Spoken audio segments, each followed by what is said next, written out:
जाति और वर्ग आधारित जनसंख्या की जनगणना की जो बात करते हैं तो बार बार हम लोग टेलीविजन, रेडियो, मोबाइल, हर चीज में हम लोग सुनते हैं, या फिर ऐसे भी नेता लोग वक्तव्य देते हैं, बयान देते हैं, तो बार बार एक ही बात बयान देते हैं कि जाति आधारित जनगणना होनी चाहिए, होनी चाहिए। अभी अभी नीतीश कुमार प्रधानमंत्री से मिलने गए थे सर्वदलीय बैठक करके कि जाति आधारित जनगणना होनी चाहिए। तो जाति आधारित जनगणना क्यों होनी चाहिए, क्या है ये, इसके बारे में हम लोग आज जानेंगे। सबसे पहले हम बिहार में जानेंगे कि बिहार में कितनी जातियां हैं, कितने वर्गों में इसको विभाजित किया गया है। तो बिहार की संपूर्ण जातियों को हम लोग यहाँ 5 वर्गों में विभाजित करते हैं, जिसमें सामान्य वर्ग, पिछड़ा वर्ग, अत्यंत पिछड़ा वर्ग, अनुसूचित जाति और अनुसूचित जनजाति। ये 5 वर्ग के लोग हैं। सामान्य वर्ग को जनरल कहते हैं, उसके बाद ओबीसी होता है, पिछड़ा वर्ग, अत्यंत पिछड़ा वर्ग ईबीसी होता है, अनुसूचित जाति एससी होता है, और अनुसूचित जनजाति एसटी होता है। अनुसूचित जनजाति को आदिवासी कहते हैं, अनुसूचित जाति को हरिजन कहते हैं। अपने यहाँ यह प्रचलित भाषा है। तो हम बात करें कि किनका किनका क्या स्थिति है, तो पहले ये जाने कि आखिर उद्देश्य क्या है, जनगणना क्यों किया जाए, क्यों जनगणना किया जाए। तो जनगणना का उद्देश्य होता है कि समाज के सभी वर्गों का, चाहे वो 5 वर्गों में से कोई भी हो, कोई ऊंची जाति का हो, कोई नीची जाति का हो, कोई मध्यम वर्गीय हो, सबका समेकित रूप से और योजनाबद्ध और चरणबद्ध तरीके से योजना बनाकर और चरण वाइज, स्टेप सबका विकास होना चाहिए। कौन कौन सा विकास, तो आर्थिक, सामाजिक, शैक्षिक, राजनैतिक, हर तरह का विकास होना चाहिए। सांस्कृतिक भी कह सकते हैं। तो इन तरह का विकास होना चाहिए सभी लोगों का, समाज के सब वर्गों का। अब देखिए सब वर्गों का विकास कैसे होगा, तो जिसका बेसी पेट भरल है उसको तो खाना हम देवे करेंगे, और जिसका कम पेट भरता है, भूखे रह जाता है, उसको थोड़ा सा बेसी देने की जरूरत है, तभी ना विकास होगा। अब सबको बराबर देंगे तो विकास होगा। तो जब सबको बराबर दे दिया तो ऊंच है ऊपरे रह गया, नीचे है सो नीचे ही रह गया। तो इसलिए सबको हमको बराबर नहीं देना है, थोड़ा बहुत कम बेसी करके ऐसा हमको एडजस्टिंग करना है कि समाज में सबका अच्छी तरह से विकास हो। तो पहला जो वर्ग है सामान्य वर्ग, इनके लोगों का गुण क्या है, तो ये शैक्षणिक रूप से उच्च शिक्षित होते हैं, आर्थिक रूप से संपन्न पैसा वाला लोग होता है, काफी पढ़ा लिखा लोग होता है, हर घर में बीए एमए पास जरूर होता है इस वर्ग में। सामाजिक रूप से बड़े सम्मानित लोग होते हैं। मानसिक रूप से अगर सोचिए आगे सोचने वाले लोग होते हैं, मतलब क्या होने वाला है उनको पहले ही पता चल जाता है। किस दल की सरकार बनने वाली है तो सारा लोग वही में घुस जाता है। मतलब ये जो है अगर सोची होते हैं, बहुत पहले सोचते हैं।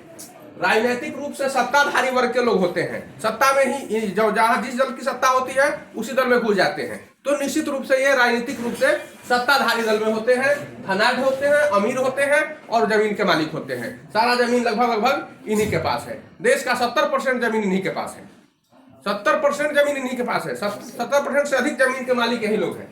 इसके बाद है पिछड़ा वर्ग, तो ये शैक्षणिक रूप से प्रगतिशील होते हैं, इनसे कम पढ़े लिखे लोग होते हैं लेकिन प्रगतिशील हैं, मतलब पढ़ाई की ओर ध्यान इनका धीरे धीरे जा रहा है। आर्थिक रूप से मध्यम वर्गीय होते हैं ये लोग। मध्यम वर्गीय का मतलब कि ज्यादा पैसा वाले तो नहीं होते हैं, लेकिन कमो पैसा वाला ही लोग नहीं होता है, लेकिन कुछ ना कुछ होता है, मतलब कमाते खाते लोग अच्छी तरह से जिंदगी गुजार लेते हैं। समाज निर्माण में सर्वाधिक भागीदार होते हैं, समाज के निर्माण में बेसी मेहनत जो करेगा वही ना भागीदार होगा। अभी इन लोगों में से ये सेठ, साहूकार, बनिया सभी वर्ग के लोग होते हैं। तो बिजनेस व्यापार करते हैं तो समाज किससे बढ़ेगा, बिजनेस से, व्यापार से, किसान से। ये लोग किसान भी होते हैं, अच्छे किसान होते हैं। तो समाज के निर्माण में भागीदारी किनकी ज्यादा होगी, इसी वर्ग की ज्यादा होगी। मानसिक रूप से पिछड़ू होते हैं, मानसिक रूप से परिपक्व नहीं होते हैं, ये पीछे पीछे चलते हैं, मतलब कि कहते हैं कि फल्ला बाबू जो लेखन करेंगे ना वही लेखन करेंगे, वो समझदार लोग हैं, तो फल्ला बाबू कहेंगे तो वैसे ही ना हम करेंगे। तो मानसिक रूप से पिछड़ू है कि उनके साथ चलने वाले लोग हैं, पिछड़ू है, साथ चलने वाले लोग नहीं है। राजनीति की ओर अग्रसर, अभी राजनीति की ओर धीरे धीरे ये लोग अग्रसर हो रहा है, मतलब राजनीति में भी बहुत बढ़िया स्थिति में नहीं है, लेकिन इनसे नीचे जरूर है, मतलब राजनीति में अब धीरे धीरे जा रहे हैं। जनसंख्या तो अधिक है लेकिन राजनीति की ओर आगे पहुंच रहे हैं लोग। छोटे किसान और भूमि के खरीदार है, ये छोटे छोटे किसान होते हैं, जमीन कम होता है, लेकिन जो मालिक लोग जमीन अभी बेच रहे हैं, जमीन के मालिक लोग, बड़े लोग, तो उनका जमीन के खरीदार का सबसे अधिक बड़का बाजार यही है, मतलब पिछड़े वर्ग के लोग ही सबसे अधिक जमीन उनका खरीद रहे हैं। तीसरा है अत्यंत पिछड़ा वर्ग, जिसको ईबीसी कहते हैं। तो ये शैक्षणिक रूप से पिछड़ा हुआ है, काफी पिछड़ा हुआ, बहुत बढ़िया पढ़ाई लिखाई इनकी नहीं है, आर्थिक स्थिति बहुत कमजोर है, गरीब वर्ग के लोग होते हैं, मानसिक रूप से गुलाम होते हैं। मतलब मानसिक रूप से परिपक्व नहीं है। गुलाम का मतलब कि ये कहेंगे वह बात ही सुनेंगे, अन्यथा अपना दिमाग से सोचने उठने वाले नहीं है, अपर माइंड नहीं लगाएंगे। बहुत कम लोग है, 1% में लोग है जो कि अपन से सोचता है। राजनीति में सिर्फ मतदाता होते हैं, ये लोग सिर्फ वोट देने के मालिक होते हैं और राजनीतिक सत्ताधारी दल में नहीं जाते हैं जल्दी।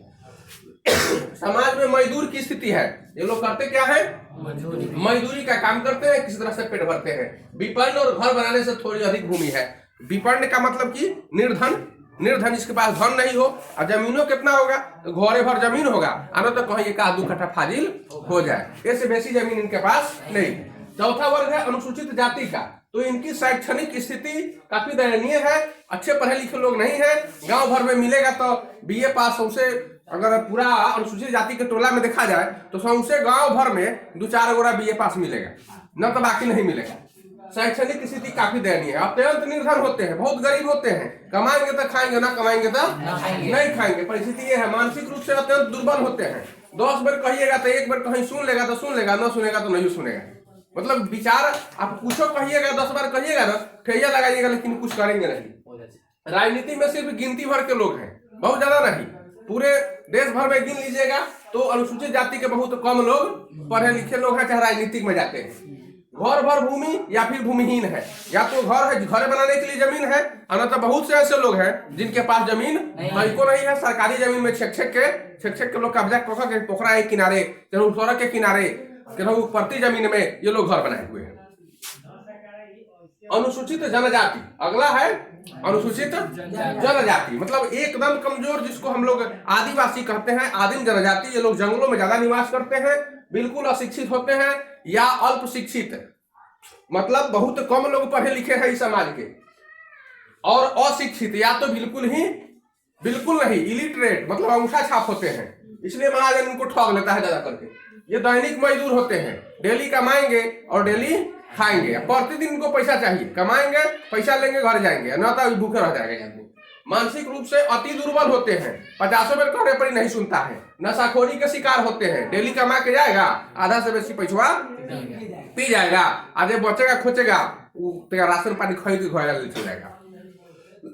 ये भूमिहीन होते हैं और वनवासी होते हैं, जमीन इनके पास बिल्कुल नहीं है और जंगलों में निवास करते हैं ज्यादातर। इन जनजाति के लोग ज्यादा करके कहाँ रहते हैं, जंगलों में।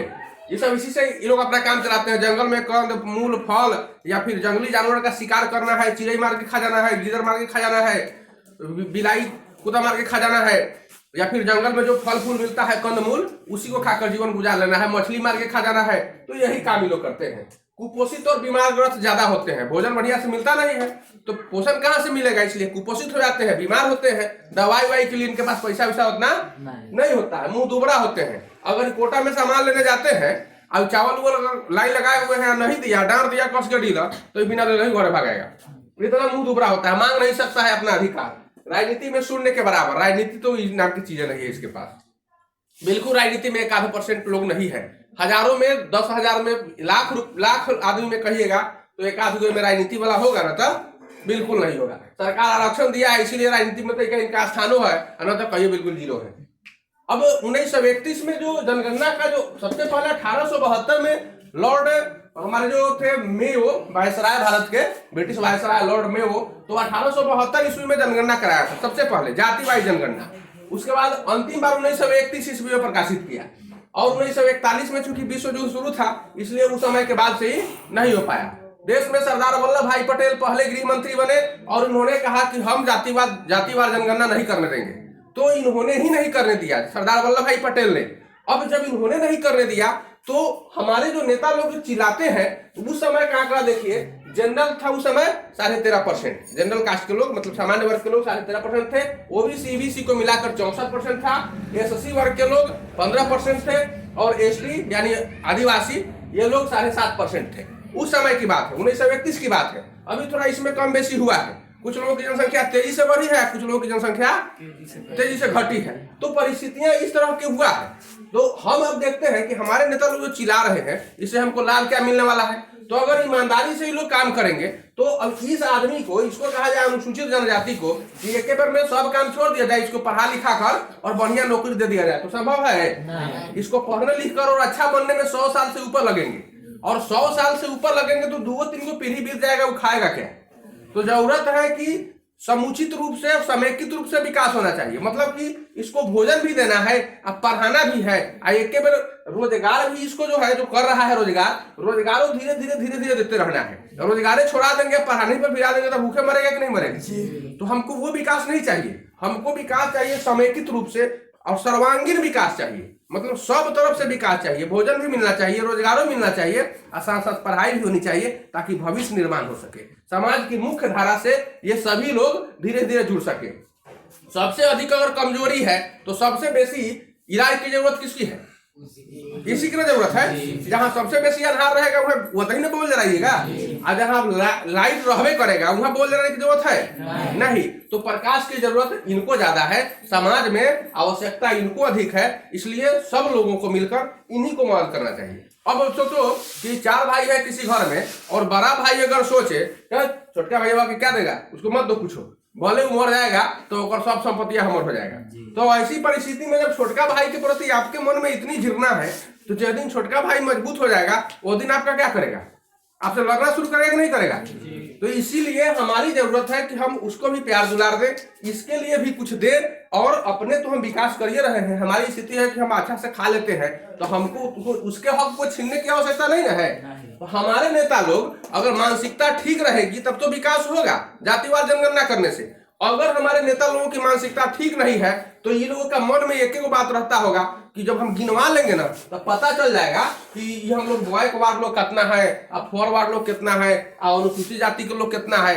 और उस परिस्थिति में हम लोग चिल्लाएंगे बार बार जाकर कि देखो हम लोग इतना बैकवर्ड है, सब वोट हमारे को दो। नतीजा होगा कि सारा वोट उन्हीं को मिलेगा और वो लोग तो नेतागिरी चमका लेंगे, लेकिन बाकी लोगों का क्या होगा?